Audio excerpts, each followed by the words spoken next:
Hujambo mtazamaji wa runinga ya Undugu na karibu sana. Haya ni makala ya mawimbi ya wiki. Leo hii tunakuja moja kwa moja kutoka katika uwanja wa Jivanjii katika kaunti ya Nairobi ili tuweze kuzungumza na wananchi. Wanasema sikiza ground. Hao ni wale ambao ni wanachama wa DCP. Japo sisi tumekuja ili tuweze kusikiza maoni ya Wakenya kutoka kaunti hii ya Nairobi. Tunazungumzia masuala mazima ya mpasuko wa chama cha ODM na muungano wa chama cha Azimio. Samahani, sio chama cha Azimio, japo ni muungano wa vyama vile ambavyo vimeweza kujenga vyama vya upinzani na umoja wao. Lakini mwanzo tuanze na mpasuko wa chama cha ODM. Nina wengi wale ambao tutakuwa nazungumza nao.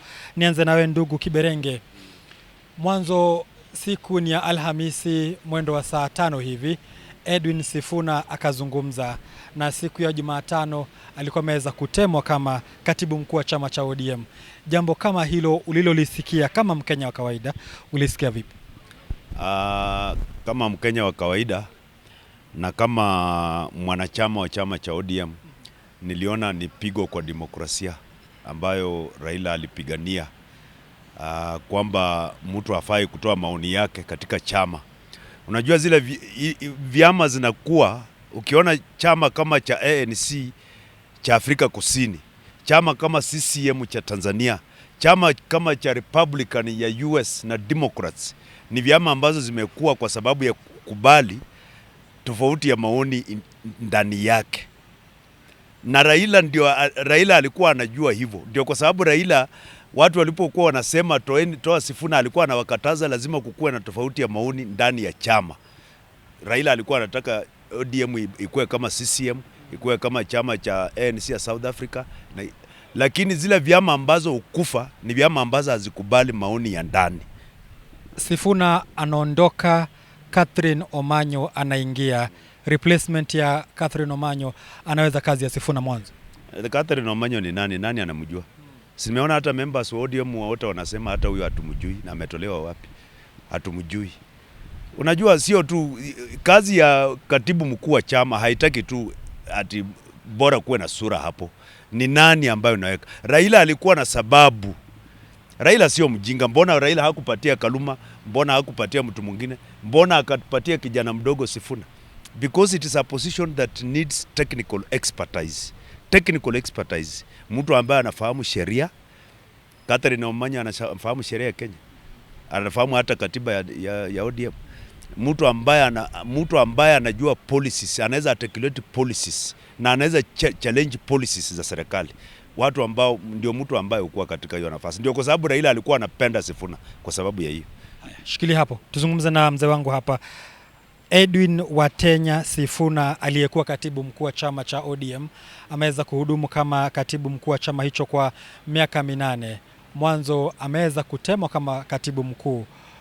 Uamuzi wa kamati kuu ya chama hicho, uliona kama ilikuwa inafaa ama haikuwa inafaa? Kila chama kina sheria zake, na hizo sheria ziliwekwa ili tuwe na uwiano na mienendo mizuri ya chama. Na kwa hizo sheria kuna kipengele ambaye pia kinasema ya kwamba afisa yoyote wa hicho chama akienda kinyume na hizo sheria, kuna adhabu yenye atapewa. Kwa hivyo kwangu mimi naona ya kwamba chama kilikaa na kikaona ya kwamba zile sheria ambayo ni ya chama hayambatani na mienendo ya katibu mkuu, kulingana na mimi. Kwa sababu kusema tu kweli, kwangu mimi sijaona vibaya sana Sifuna kung'atuliwa, manake hichi ni kiboko chenye yeye mwenyewe ametafuta. Hakuna vile utapigana wewe fahali moja apigana fahali wawili kwa wakati mmoja. Ni vigumu sana. Sifuna alikuwa anapigana na Ruto na anapigana na ODM, ambapo inakuwa vigumu. Manake hizo fahali mbili zote ni vigogo. Kidogo tu. Ruto anaingililia wapi katika chama cha ODM ili awe kwamba anapigana fahari wawili? Ruto ni miongoni mwa wale waanzilishi wa chama cha ODM. Hata kuna wakati ambaye alisema kwamba Sifuna, ukinisukuma sana mimi nitaitisha kikao na tujadili haya mambo. Kwa hivyo alizungumza akijua kwamba yeye katika ODM ana usemi. Ndivyo. Lakini iwapo baba alikuwa hai, Sifuna pia alikuwa na usemi kinzani na vile ambavyo msimamo wa chama ulivyokuwa. Sifuna hakuondolewa, japo hata baba Raila Odinga alikuwa anazungumza na anasema kwamba msemaji wa chama ni Edwin Watenya Sifuna. Baba ameondoka, Sifuna naye akaondoka. Unajua baba alikuwa mtu tofauti sana. Mimi niliondoka ODM mwaka wa 2018 kwa sababu baba alienda handshake na Uhuru, na sisi tukiwa ODM hatukutaka amani yoyote katika nchi hii, lakini baba alitusaliti, so mimi nikaondoka. Lakini mimi ninavyomjua baba ni kwamba anaweza zungumza na wewe jambo moja na zungumza na yule mwingine jambo lingine tofauti. Na Sifuna, kwa nini baba alimpenda? Wale ambaye walikuwepo na wanajua Sifuna ni miongoni mwa wale watu ambaye walihusika pakubwa Hababu na Mwamba kupigwa katika na Men in Black. Sifuna alikuwepo.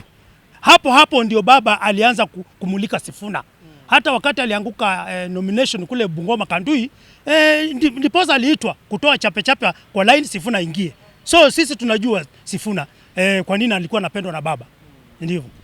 Ina maana kwamba Sifuna akajikaranga na mafuta yake kutoka kitambo. Yeye kulingana na mimi amejikaanga na mafuta yake kwa sababu kwanza alianza vita mapema sana.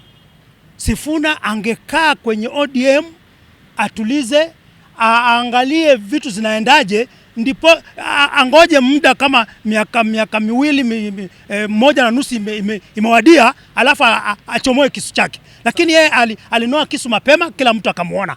Shikilia hapo ndugu yangu. Sifuna sasa hivi anasema kwamba bado yupo katika chama hicho cha ODM, bado anashikilia kiti hicho cha katibu mkuu, lakini ameweza kuondolewa. Hatima yake iko vipi? Pengine ukienda kisheria ile ambayo tunaita kamati ilikaa Mombasa kutoa Sifuna haikufuata utaratibu wa sheria za chama. Ukiangalia katika hizo resolution zao hakuna hata sheria moja wamekoti kwamba Sifuna amekiuka hii sheria, hakuna hata moja. So the independence of the mind, yani uhuru wa kuongea iwezi kuwa crime katika chama. Uhuru wa kuongea, it has never been a crime. Yani hakuna, Sifuna makosa yake ni uhuru wa kuongea. Hiyo tu. Makosa... So, uhuru wa kuongea iwezi kuwa makosa katika chama. Kwa sababu chama cha demokrasia kinafaa kikubali uhuru wa kuongea wa ndani. Hata mwenzangu anaposema hapa kwamba Sifuna amevunja sheria ya chama na mkutano huo haujataja sheria gani amevunja. Tena swala lingine ni je, hii chama ya ODM wakati Raila akiwa hai ilikuwa na sheria tofauti. Sasa iko na sheria tofauti. Imebadilishwa sheria. Kitu ya pili pia nataka kumrekebisha mwenzangu, amesema Sifuna alikuwa anapigana na mafahali wawili, Oburu na Ruto. Sifuna hapigani na Oburu, Sifuna anapigana na Ruto. Oburu ni mtu wa mkono wa Ruto. Sifuna anapigana na Ruto. Hata ile mkutano ilifanywa Mombasa ni mkutano ya Ruto, si ya Sifuna. Kwa sababu Ruto mwenyewe aliahidi kwa matanga ya Raila, akasema kutakuja itwa mkutano ambayo Sifuna atatolea, na tukasikia fununu ambayo rais mwenyewe hajawahi kanusha hiyo fununu, kwamba rais mwenyewe alisummon viongozi wa ODM akina Oburu tarehe 25 Disemba usiku Kilgoris kwa boma yake. Na katika huo mkutano resolution ya kutoa Sifuna ikapitishwa. Lakini wametuchelewesha, wamekaa tangu wakati huo mpaka sasa. So ukienda kisheria, narudi tu kwa swali yako, Sifuna hajaondolewa. Ukienda kwa sheria hajaondolewa. Wewe huwezi kuwa acting party leader ukae kumuondoa mtu. Hauna hiyo mamlaka. Shikilia hapo kwa sababu huyu ndugu ananikumbusha mwaka 2014. Hii kofia yako ya William Ruto. Simama hapo. Niambie mwanzo, simama tu hapa tu karibu kwa sababu hii kamera. Niambie Edwin Watenya Sifuna. Hatima ya Edwin Sifuna kisiasa itakuwa vipi? Mimi na support Mr. Kiberenge vile anasema kwamba Sifuna kuongea vile anaongea mambo ya 10 point agendas na wananchi wamefinyika. Hiyo ndio imefanywa akamtoa ODM. Si kweli? Na sisi kama wananchi tumesimama na Sifuna kwa sababu vitu anaongea ni kilio cha wananchi, wanaumia. Na sisi tunakufa na Sifuna, hata wakimtoa sisi tutakufa na yeye. Ndio anaongelea maisha ya wanini? Wananchi wanaumia. Yangu ni hiyo tu. Kidogo tu. Edwin Sifuna akona wanachama wengine wale ambao wameweza kuungana naye, akiwemo Godfrey Otsoti, yeye ndiye naibu kinara wa chama cha ODM, pamoja na viongozi wengine akiwemo James Orengo. Unaona kana kwamba hicho chama kitaweza, ama hao viongozi wote wataweza kubishana na uongozi wa Oburu Odinga? Watabishana kwa sababu wako na wananchi.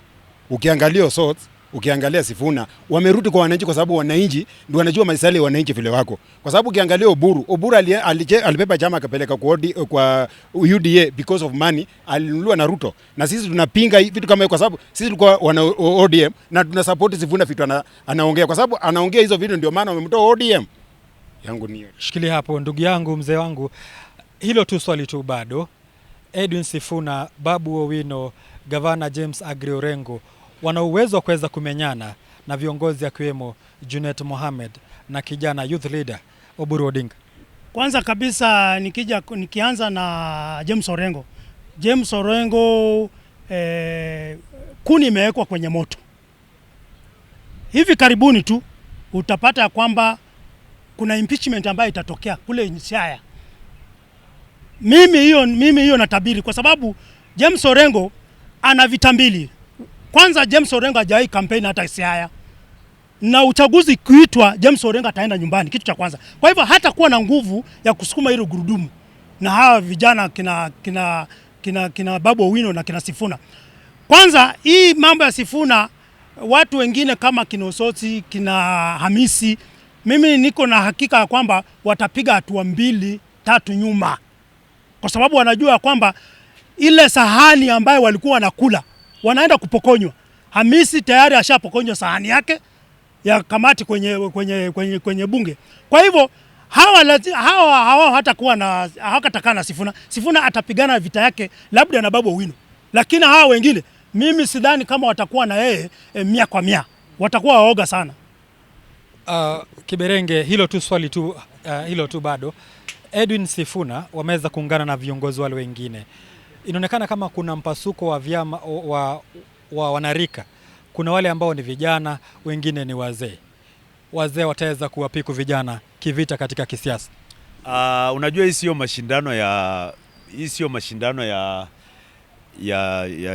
ya TV ama mashindano ya karatasi. Hii ni mashindano ya watu. Ni nani ambaye ako na watu? Na kwa sababu hii timu ya Edwin Sifuna wana maintain zile vitu Raila alikuwa anaongea. Wanaongea mambo ya 10-point agenda. Wanaongea mambo ya abduction and extrajudicial killing. Hizo ndio vitu wanaongea. Oburu hajawahi taja kitu kama hiyo. Ndio unaona watu wanachangamkia hao. Hata ukienda wewe mwenyewe umeona vile hali iko katika Kenya sasa. Kwa sababu hao watu wanaongea vitu ambazo zina resonate na watu. Wanatetea watu. Na wacha nikuambie hii vita kushinda ama kushindwa itategemea ni nani ako na watu. Hiyo ndio itategemea. Umeona zile mikutano ambazo Oburu amekuwa akifanya mpaka yeye mwenyewe amechoka, ameziacha. Zilikuwa mikutano ambazo wanabeba watu na school bus, wanazibrand, state inawaletea tents. Hiyo sio ODM ya Raila.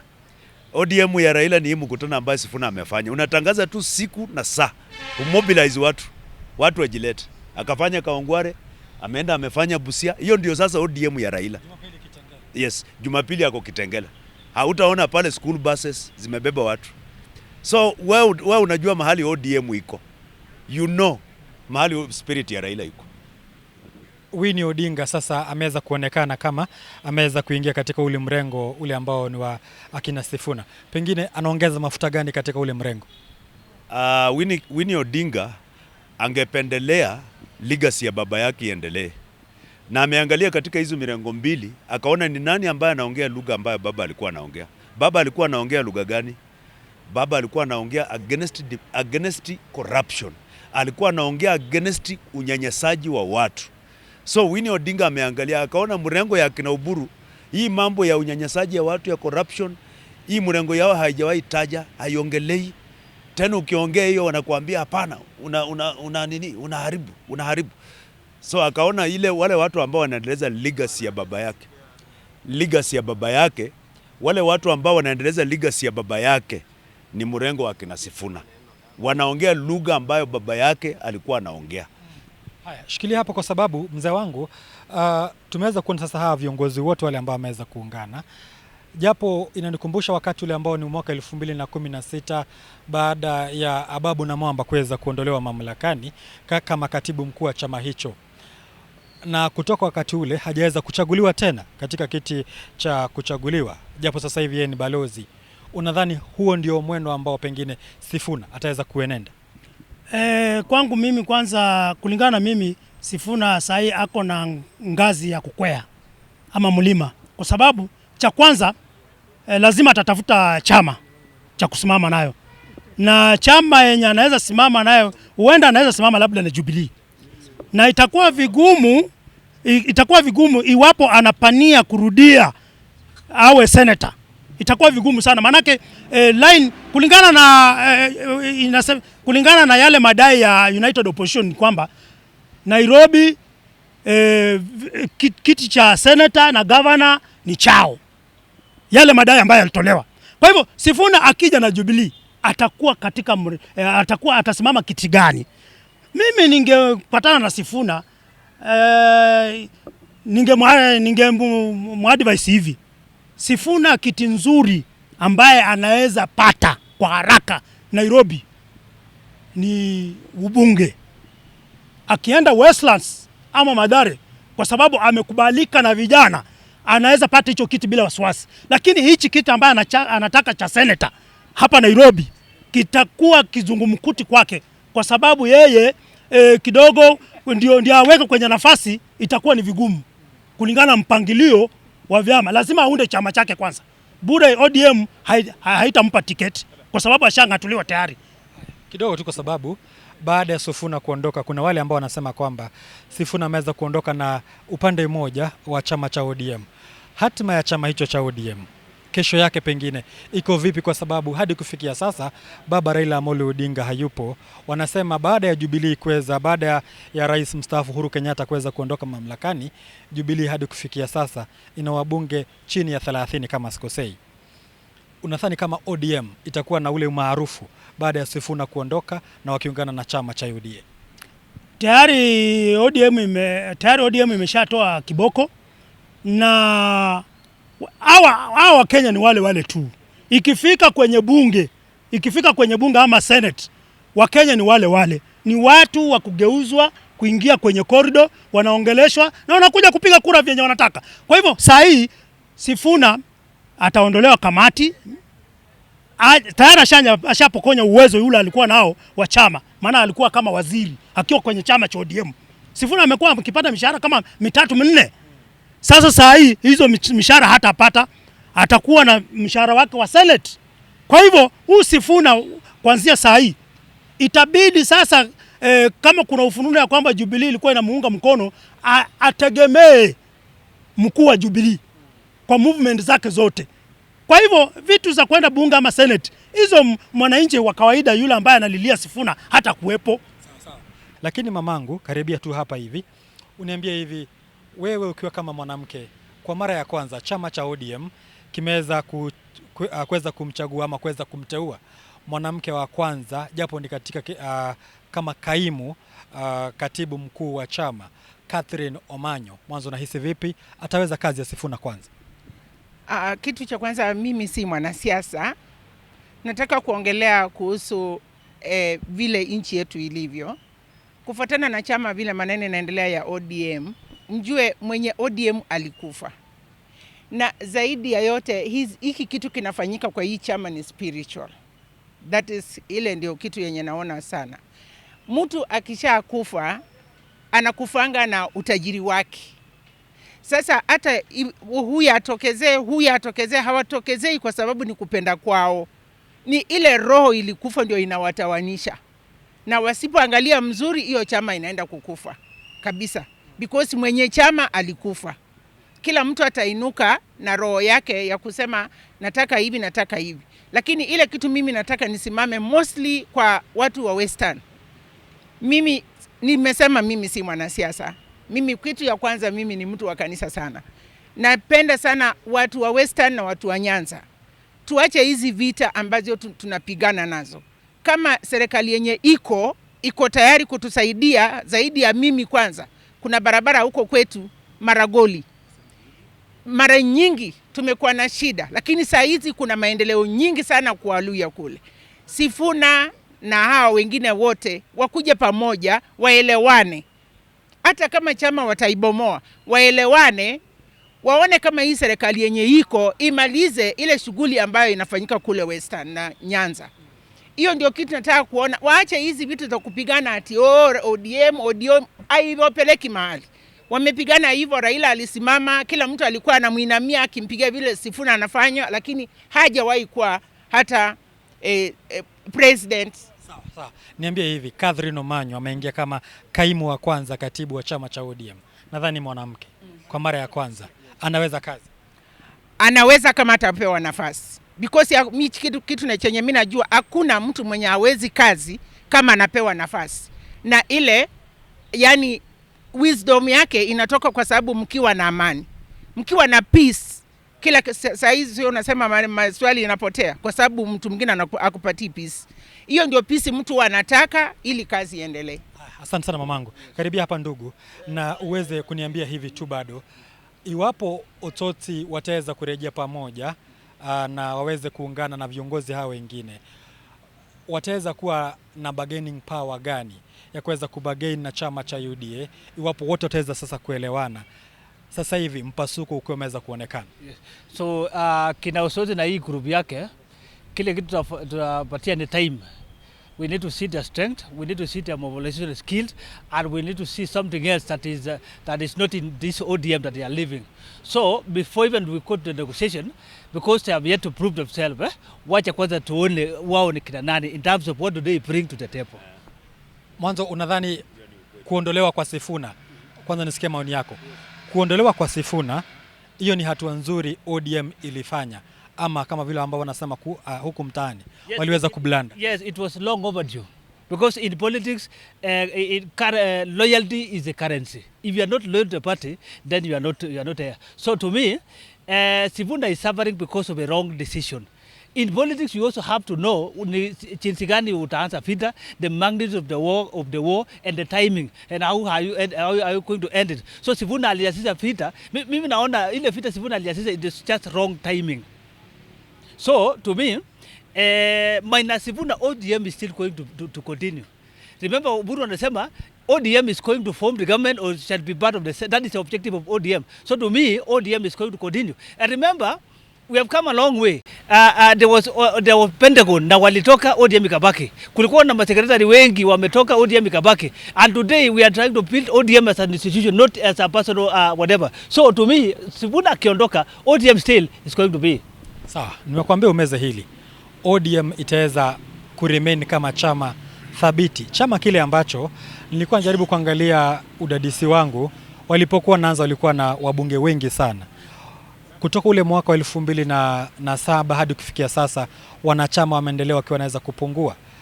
Na Ototi alipokuwa anazungumza leo, aliweza kusema kwamba mikutano wanaanza upande wa Kitengela, waelekee Vihiga, waingie Bungoma, waingie Kakamega.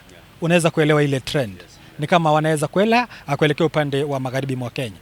Wataweza kuendelea mbele kweli kama chama kile ambacho kimeweza kusimama vizuri. Swali la kwanza wacha nikuambie, Raila was ODM and ODM was Raila. Tukidanganyana at ODM will survive beyond Raila, hiyo ni uongo. We are just lying to ourselves. ODM was Raila and Raila was ODM. Saizi ODM, there is nobody who can, hakuna mtu anaweza ongoza ODM. ODM ile kitu iko nayo ni leadership vacuum. Yani ile vacuum ambayo Raila aliwacha, there is nobody who can fill it. Hakuna. That is why the party is in a shambles. And there is nobody. Ile unajua kuna watu wengine kama sisi. We were not loyal to ODM. We were loyal to Raila Amolo Odinga. And that loyalty is not transferable to anybody else. Huwezi sema ile loyalty nilikuwa nayo kwa Raila ni transfer nipeleke Oburu. Who is Oburu? We were loyal only to Raila. We knew Raila. So it is not even about ODM. It was Raila. Watu wa Kisii, Waluhya, Wajaluo, watu wa huko Mijikenda nini walikuwa wanajua mtu anaitwa Raila. Hata Raila angeamuka siku moja aseme nimeachana na ODM, nimetengeneza panya, bado tunamsupport because we are not concerned with the party. So it was not about ODM. So jibu langu ni kwamba ODM will not survive. Haiwezi survive. Haina leader wa ile standard ambayo Raila aliweka wa kuiendeleza, it will not survive. Na nimaliza kwa kusema ule mtu ambaye anamaliza ODM to his own advantage, it is not Oburu. Oburu ni mtu wa mkono. It is Dr. William Samoei Ruto. He is the person, he wants to make sure ODM is completely dead. Anataka akienda Mombasa, Joe anaregister chama akisaidiwa na Ruto. Anataka akienda Mombasa abagain na Joe. Akienda Western abagain na Oparanya. Akienda Luo Nyanza abagain na Gladys Wanga na akina Junet. Akienda Kisii abagain na Arati. Ataki kubagain na United ODM kwa sababu wanaweza kumuuliza vitu ambazo hataweza. So he wants to fragment ODM into. So wale watu wamekuwa stumbling block kwa Ruto katika kuvunjavunja ODM wamekuwa kina Sifuna. Hao ndio wamekuwa stumbling block. And that is why Sifuna hapigani na Oburu. Let me correct. Anapigana na Ruto. Oburu is just mtu wa mkono wa Ruto. Sawa sawa. Mzee anaitwa huyu ni mbunge wa Suna East. Anaitwa Junet Mohamed. Leo hii amenukuliwa akisema kwamba hichi chama cha ODM kinavurugwa na mtu mmoja, Rais mstaafu Uhuru Kenyatta. Na upande wa kina Sifuna wanasema kwamba anayevuruga chama ni Rais William Ruto. Unadhani sasa hapa ni ubabe wa viongozi wawili wale ambao washaionja kiti cha urais? Unajua Junet anasema hivyo kwa sababu unajua mwanzo kabisa Uhuru Kenyatta saa hii anaangalia ule umri ambao unaweza endesha Jubilee, ambao una nguvu. Hivyo Junet anaposema hivyo kwangu mimi ako right, kwa sababu imeanzia na vita ya Azimio, kwamba Azimio wameondoa ODM, sasa wakaweka Kalonzo pande hii, vita imeanzia hapo. Lakini kwangu mimi ni kwamba Uhuru Kenyatta sioni kama yeye atakuwa na nguvu sana kwa kufuruga ODM, kwa sababu yeye alikuwa anategemea hao vijana wafuruge ODM ikose nguvu ndio warejeshe upande wake. Bahati mbaya ni kwamba ODM ishaona, kina Junet washaona. Ndio nilikuwa ninasema kwamba Sifuna alijiwekea vita nyingi sana, ambapo kwangu mimi alifanya makosa. Kwa sababu huko anapigana Junet, huko anapigana Ruto, huko anapigana, anasema Oburu kuwekwa hapo ilikuwa makosa sana, hawakufuata utaratibu. So hizo vita zilikuwa nyingi sana kwa huyu kijana. Hebu nielewe, ni vita gani? Mmoja kuzungumza kile ambacho kinahusu wananchi wenyewe, makubaliano yale ambayo aliweza kutiwa pale katika upande wa KICC na kuweza kusisitiza kwamba lazima aweze kutendeka. Je, huo ni kuenda kinyume na chama ama ni vipi? Sifuna si mgeni kwa siasa ya Kenya. Ni yeye ndio mmoja wapo ambaye aliweka sahihi kwa hayo mazungumzo yanayozingatia. Na kwanza wale ambao wanazungumzia sana mambo ya 10 point agenda, Nyososi sana ndio anazungumzia hayo maneno. Na Sifuna alipokuwa anaweka sahihi, alijua kwamba hii ni Kenya ambapo mnaweza weka maneno chini na muweke sahihi, lakini hawezi fuatwa. Kwa hivyo Sifuna angeenda na utaratibu ambao unafaa. Hii alienda mbio sana na hizo mambo ya 10 point agenda bila kujua kwamba hii itakuwa mwiba kwake. Ndivyo. Asante. Maswali mawili ya mwisho ili tuweze kumaliza. Hapo tu kwa Sifuna alienda mbio sana. Sio Sifuna alienda mbio. Makubaliano inasema inafika mwisho Machi tarehe 7. Hii Machi tunaenda. Makubaliano ndio inasema hivyo, sio Sifuna. So makubaliano inasema tarehe 7 Machi ndio mwisho wa kuimplement 10 point agenda. So ile kitu nasema, ile makosa ambayo Sifuna amekuwa akifanya ni makosa ya kuuliza implementation of the 10 point agenda ambayo Raila aliweka sahihi. Na kumaliza vitu ya abduction, kumaliza hata Sifuna juzi ameongea mtoto ameuawa hapa Huruma. Hiyo ni makosa kwa chama yake, amekosea chama. Kusema kwamba ni makosa polisi kuua mtoto Huruma. Asante. Tumalize na haya maswali mawili. Mwanzo wa chama kile ambacho ni cha upinzani, iwapo ataweza kudumu wakiwa pamoja. Alafu tumalize na hili. Iwapo Uhuru Kenyatta vile ambavyo inasemekana, na hayo ni maneno yake Junet Mohamed, kwamba anaunga mkono mrengo huu wa kina Sifuna, na upande huu mwingine Rais William Ruto ameweza kusimama wima. Tunapoelekea uchaguzi wa mwaka 2027, je, itakuwa sasa ni vita baina ya Rais Uhuru Kenyatta mstaafu na kati ya Rais William Ruto? Let me tell you. Kwanza niongee mambo ya Junet. Ilifikia wapi Junet akaona Uhuru ni mtu mbaya, hafai kuunga mtu mkono? Mbona wakati Uhuru aliunga Raila 2022 hakuwa mtu mbaya? Mbona Junet hakukataa? Aambia Raila huyu mtu anakuunga mkono kwa nini?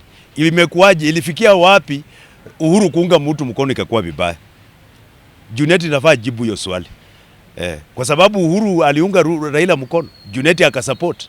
So kama Uhuru kuunga mtu mkono ni vibaya, imefikia wapi kwa Junet akaona hiyo? Secondly, huyu Uhuru ambaye tunaambiwa propaganda kwamba yeye ndiye anafuruga ODM.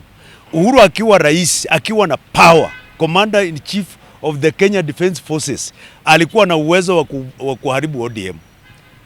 Akiwa in power miaka 10, mbona hakuiharibu? Sasa ako in retirement, ako na haja na ODM, apeleka wapi? So ule mtu ambaye anaharibu ODM ni Dr. William Samoei Ruto. Na ile kitu ambayo Ruto anaogopa Uhuru kuleta united opposition pamoja. Hiyo ndio kitu ambayo Ruto anaogopa. Yes, na united opposition watakuja pamoja. Hata hii Nairobi tuko na coalition Nairobi. Tuko na coalition ya kusema, na sio siri, kusema senator katika united opposition ni Muluya. Governor ni Mkikuyu. Women rep ni Mkisii. Deputy governor ni Mkamba. Hiyo tumemaliza. Asante. Yes. Tutakuja hapo. Huo ni mwaka wa 2027, Mkenya kama wewe ukipiga kura. Ndugu yangu kuja hapa ili tuweze kumalizia. Maswali tu haya ya mwisho. Iwapo Rais William Ruto wataweza kuendelea tu vile wakiwa pamoja na chama cha ODM, huo sasa ni mrengo ule ambao ni wa Oburu Odinga, na wale ambao ni akina Otsotsi na wengine waelekea wakiwa pamoja na Rais Uhuru Kenyatta mstaafu, itakuwa ni mechi kati ya vigogo wawili wa kisiasa. Naam. Kwa kwanza, kwa majina ni Mheshimiwa Willis Mboga, mbunge mtarajiwa kule Bomachoge Taita constituency. So mimi nataka kusema hivi, Mheshimiwa William Samoei Ruto, hilo ambalo amesindikiza wacha niseme vibaraka vyake, sycophants and puppets in ODM, wakiongozwa na Mheshimiwa Oburu Odinga, who are hawking one of the biggest parties in Eastern Central Africa to the highest bidder, who is now William Samoei Ruto. Wamekosea sana wananchi wa Kenya. Number 2, tunavyoelekea kwa hii uchaguzi, William Samoei Ruto hata akiungana na nani, na tunamwambia kila siku, hata akiungana na nani, hana uwezo wa kushinda uchaguzi ujao, kwa sababu hiyo demo ambayo anauziwa, hii ni shell, just a shell, a total complete shell. Because ODM, as my brothers has always said, ODM is Raila and Raila was ODM. So the day Raila died, ODM also died. Sawa. So what is here now, hawa viongozi ambao wako ODM sasa hivi wakiongozwa na Oburu Odinga, deputy party leaders kama Simbarati, Mama Ido, Gladys Wanga na wengine, wanajua hakuna ODM. Tumalize tuna hili ndugu yangu, tunapoelekea katika uchaguzi wa mwaka 2027, miungano hii miwili ile ambayo sasa imeweza kujitokeza, Sifuna aingie upande upi? Aingie vile ambavyo wanasema, aingie wa Munyoro ama elekee Sifuna? Inategemea, kwa kujibu inategemea Sifuna mwenyewe. Let him choose which side. Since we wanted to remain in ODM, and William Samoei Ruto wanted a united ODM. William Samoei Ruto was relying on a united ODM. But if Uhuru Muigai Kenyatta manages to snatch the young generation of ODM, so it is upon Sifuna to decide. We don't care which side is going to join. We will deal with Sifuna ambaye si ODM. Yes. Swali tu kama hilo. Edwin Watenya Sifuna aingie wa Munyoro sasa ule upande wa Rigathi Gachagua ama elekea upande ule ambao ni wa Rais William Ruto? Kulingana na mimi, maoni ambayo naweza peana Sifuna ni kwamba yeye, Osochi, Hamisi na wengineo na Babu Owino, kwa maoni yangu wangeunda chama chao, wasiende kwa chama popote pale, kwa sababu kwa saa hii wa Munyoro hatasaidia Sifuna. Ungeuliza swali ya kwamba waingie kwa Uhuru Kenyatta, hiyo ingekuwa afadhali, lakini kwa Munyoro Sifuna atakuwa anaenda kwa kaburi. Hamna lolote ambaye atasaidika kule. Manake kule ni watu wamejipanga, ni watu tena ni watu wengine ambaye hawajui ni nani anafaa kuwa nani. Kwa hivyo mimi kama Sifuna hataki kwenda kwa Munyoro, hataki kwenda kwa Jubilee, hao vijana waunde chama chao na wakuje na nguvu ya chama yao bila kujoin popote, kwa sababu Sifuna hataki kuenda kwa Ruto na roho yake haiko kwa Munyoro. Yule ambaye amefanya Sifuna toka ODM ni Jubilee, si wa Munyoro. Yes. Asante Kiberenge, tumalize. Sifuna aingie upande upi? Aingie upande wa upinzani ama aweze kusalia na ule mrengo pengine hajulikani alipo hadi sasa hivi? Ninaunga ndugu yangu mkono. Sifuna waunde chama yao, waunde third alliance, na hiyo third alliance watumie kunegotiate na opposition, kwa sababu akienda UDA kuna wakalenjini Nairobi wenye watapigia Sifuna kura. There are no Kalenjins here. So lazima aende pande ya upinzani. Nairobi kuna Wakamba, kuna Wakikuyu, kuna Waluya, kuna Wajaluo.